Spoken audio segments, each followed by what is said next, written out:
اعوذ باللہ من الشیطان الرجیم بسم اللہ الرحمن الرحیم۔ پیارے طلباء و طالبات السلام علیکم، خوش آمدید۔ آج ایک نئی صبح کے ساتھ میں آپ کے ساتھ پھر مخاطب ہوں۔ میں آپ کا استاد محمود یکشا، گورنمنٹ پرائمری اسکول نکا ریالہ، زون چمکوٹ۔ تو پیارے بچوں، آج آپ اپنی چوتھی کلاس میں اردو کی کتاب نکالیں اور صفحہ نمبر 86 نکالیں، صفحہ نمبر 86 نکالیں۔ کل جو ہم نے سبق پڑھا تھا تاج محل، اس کا پہلا پیراگراف ہم نے پڑھا تھا۔ تو آج کا جو ہمارا سبق ہے تاج محل اور اس کا دوسرا پیراگراف آج ہم پڑھیں گے۔ تو پیارے بچوں 86 پر اپنی کتاب کھولیں صفحہ نمبر پہ، تو یہاں تاج محل کی تصویر بنی ہوئی ہے اور اس کے نیچے والا پیراگراف ہم شروع کریں گے۔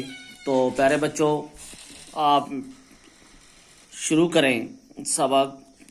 یہ خوبصورت عمارت آگرہ میں دریائے جمنا کے کنارے واقع ہے۔ یہ خوبصورت عمارت آگرہ میں دریائے جمنا کے کنارے واقع ہے۔ میں نے اس سے پہلے بھی آپ کو بتایا تھا کہ یہ عمارت جو ہے یہ آگرہ میں ہے اور دریائے جمنا کے کنارے پر واقع ہے۔ اس کے احاطے کا صدر دروازہ بہت اونچا اور لال پتھر کا بنا ہوا ہے۔ صدر دروازے میں داخل ہوتے ہی سنگ مرمر سے بنا ہوا سفید تاج محل نظر آتا ہے۔ صدر دروازے سے تاج محل تک بیچوں بیچ ایک نہر ہے۔ نہر کے دونوں طرف سرور کے درختوں کی قطاریں ہیں۔ آنے جانے کے لیے دو خوشنما روشیں بنی ہوئی ہیں۔ تاج محل سنگ مرمر کے ایک اونچے چبوترے کے بیچوں بیچ بنایا گیا ہے۔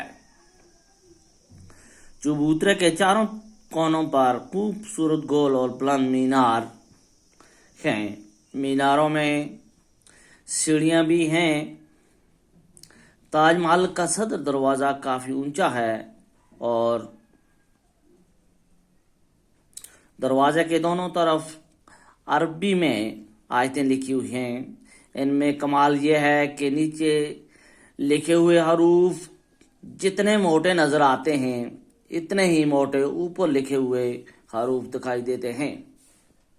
تاج محل کے اندر داخل ہوں تو گنبد کے نیچے انتہائی خوبصورت جالی دار پتھر کے جنگلوں میں ممتاز محل اور شاہ محل کی قبریں ہیں۔ اندرونی حصے میں طرح طرح کے بیل بوٹے اور پھول پتیاں بنی ہوئی ہیں جو دیکھنے سے تعلق رکھتی ہیں۔ انہیں مختلف رنگوں کی قیمتی پتھروں اور جواہرات سے بنایا گیا ہے۔ پتھر میں تراشی ہوئی نازک اور باریک جالیاں دیکھ کر عقل دنگ رہ جاتی ہے۔ دنیا میں ایسی کاریگری کی مثال نہیں ملتی۔ تاج محل کا نقشہ بنانے والوں کا مالک کا نام استاد عیسیٰ تھا۔ اس کی تعمیر کے لیے دور دور کے ملکوں سے پتھر منگوائے گئے تھے۔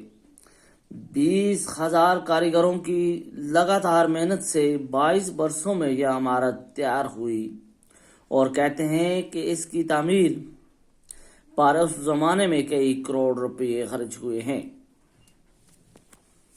تاج محل دیکھنے کا زیادہ لطف چاندنی راتوں میں آتا ہے۔ اکثر پورے چاند کی راتوں میں تاج محل کا نظارہ بڑا ہی دلکش ہوتا ہے۔ جب بھی کبھی موقع ملے تاج محل ضرور دیکھنا چاہیے۔ تو پیارے بچوں آج کا یہ ہمارا سبق تھا۔ تو میں ایک بار پھر دہراؤں گا اور ساتھ ساتھ میں آپ کو اس کے معنی بھی بتاؤں گا، تو آپ اچھی طرح اس کو پھر پڑھ لیں اور پھر اچھی طرح جو الفاظ جو آپ کو نہیں آتے ہیں وہ سیکھ لیں۔ یہ خوبصورت عمارت آگرہ میں دریائے جمنا کے کنارے واقع ہے۔ اس کے احاطے یعنی کہ اس کے جو آس پاس کا ایریا ہے اس کو احاطہ بولتے ہیں کا صدر دروازہ بہت اونچا اور لال پتھر کا بنا ہوا ہے۔ صدر دروازہ ہو گیا مین گیٹ، پہلا دروازہ جو مکان کا ہوتا ہے اس کو صدر دروازہ کہتے ہیں، یعنی کہ وہ لال پتھروں سے اور بہت اونچا ہے۔ صدر دروازے میں داخل ہوتے ہی संगे मरमर से बना हुआ सफेद ताजमहल नजर आता है। यानी कि सदर पहले दरवाजे से मेन गेट से जाते ही संगमरमर से बना हुआ सफेद ताजमहल नजर आता है। सदर दरवाजे से ताजमहल तक बीचों बीच एक नहर है। यानी कि जो सदर दरवाजे से ताजमहल तक बीच में एक नहर खोदी गई है और जिसके नहर के दोनों तरफ सरवर के दरख्तों की कतारें हैं। नहर के दोनों तरफ जो सरवर का दरख्त होता है उसकी कतारें बनाई गई हैं। आने जाने के लिए दो खुशनुमा रोशें बनी हुई हैं। ताजमहल संगमरमर के ऊंचे चबूतरे के बीचों बीच बनाया गया है। जो ताजमहल है ये संगमरमर की, जो संगमरमर होता है ये सफेद पत्थर होता है, इससे बनाया गया है। इसका चबूतरा जो है इसके बीचों बीच, यानी कि ताजमहल के बीच में एक चबूतरा बनाया गया है।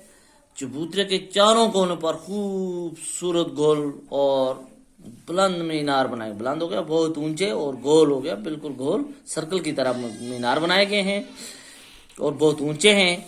मीनारों में सीढ़ियां भी हैं। मीनारों के अंदर क्या है? सीढ़ियां भी हैं। ताजमहल का सर दरवाजा काफी ऊंचा है और दरवाजे के अंदर अरबी में आयतें लिखी गई हैं। अरबी जबान में आयतें लिखी गई हैं। दीवारों के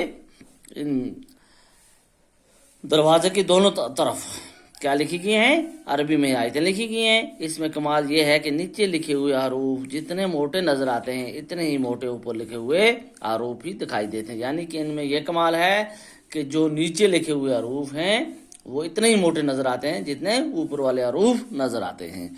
ताजमहल के अंदर दाखिल हो तो गुंबद के नीचे इंतहाई खूबसूरत जालीदार पत्थर की जंगले हैं। मुमताज महल और शाहजहां की कब्रें हैं। जंगलों में मुमताज महल और शाहजहां की कब्रें हैं। यानी कि ताजमहल के अंदर दाखिल होने के बाद अंदर खूबसूरत जालीदार पत्थर से जंगले बनाए गए हैं और जंगलों के अंदर क्या है? जंगलों के अंदर मुमताज महल और शाहजहां की कब्रें हैं। अंदरूनी हिस्से में तरह तरह के बेल बूटे और फूल पत्तियां बनी हुई हैं जो देखने से ताल्लुक रखती हैं। इन्हें मुख्तलिफ रंगों की कीमती पत्थरों और जवाहरात से बनाया गया है।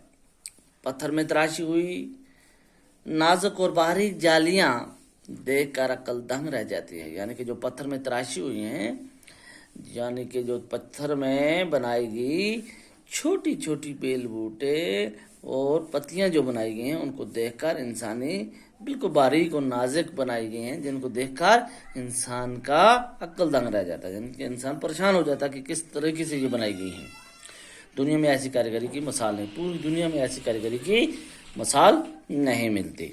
ताजमहल का नक्शा बनाने वालों का नाम उस्ताद ईसा था। जिसने ताजमहल बनाया उस शख्स का क्या नाम था? उस्ताद ईसा था। इसकी तामीर के लिए दूर दूर के मुल्कों से पत्थर मंगवाए गए। 20,000 कारीगरों की लगातार मेहनत से 22 वर्षों में ये हमारा तामीर हुई। यानी कि 20,000 कारीगर लगाए गए और 22 साल में ये तामीर की गई इमारत। इसकी तामीर पर उस ज़माने में कई करोड़ रुपये खर्च हुए, हज़ारों करोड़ रुपये उस ज़माने में खर्च हुए। ताजमहल देखने का लुत्फ ज़्यादा चांद की रातों में आता है। यानी कि चांद की रातों में, रात के समय जब चांद होता है तो उस वक्त ताजमहल को देखने का ज़्यादा ही मज़ा आता है। अक्सर पूरे चांद की रातों में ताजमहल का नज़ारा बड़ा ही दिलकश होता है। जब भी कभी मौका मिले ताजमहल ज़रूर देखना। तो आपको भी ये कहता है, मुझे भी ये कहता है, सबको ये बोल रहा है कि अगर किसी को भी यहाँ मौका मिले तो ताजमहल ज़रूर देखना चाहिए। तो प्यारे बच्चों, आज का हमारा ये सबक कंप्लीट हुआ। सबक हमारा था ताजमहल। तो इससे आगे कल हम इसके सवाल लिखेंगे। बाकी वस्सलाम।